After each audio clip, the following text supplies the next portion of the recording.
critique of the EU's position on Gaza. In the doorsteps, the Sri Lankan minister accused the EU of double standards. Can you tell us how these were discussed behind closed doors? What messages were you receiving? And how do you react to those accusations? Thank you. You know, it's not the first time that I receive this kind of considerations. In fact, every time I have a meeting with our international partners, be it with Latin Americans, be it with the Africans, with the South China Sea, the Indo-Pacific, this is a permanent issue.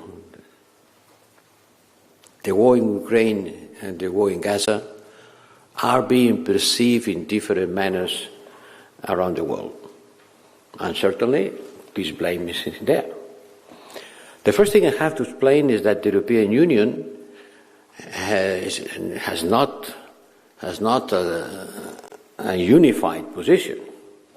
We have a minimum common position, which is humanitarian pauses and humanitarian support and release of hostages.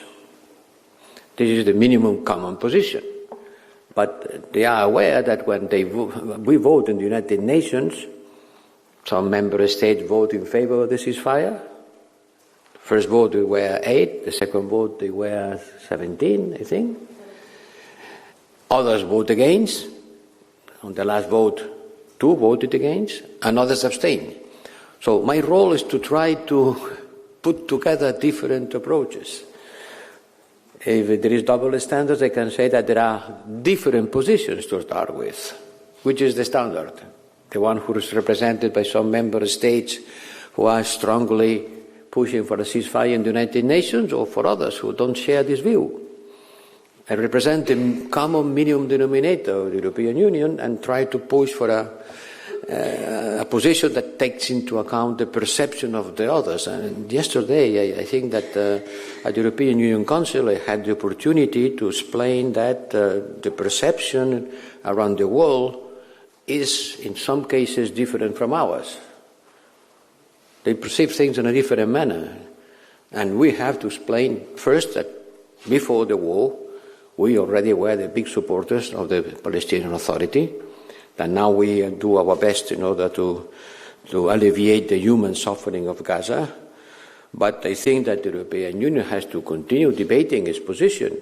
And on the next European Union Council, I'm sure it will be a deeper debate about that, and I will transmit to the heads of state and government this perception. And it's good to have this kind of meetings. It's good to understand how the others perceive us. And this is something that makes sense.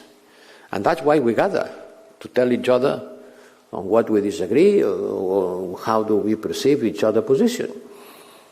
It's good to know, and it has to be taken into consideration. Thank you very much. This closes our press conference today. That's all? That's it. Oh, come on. Now I was enjoying the press conference, we stop it. Okay, thank you.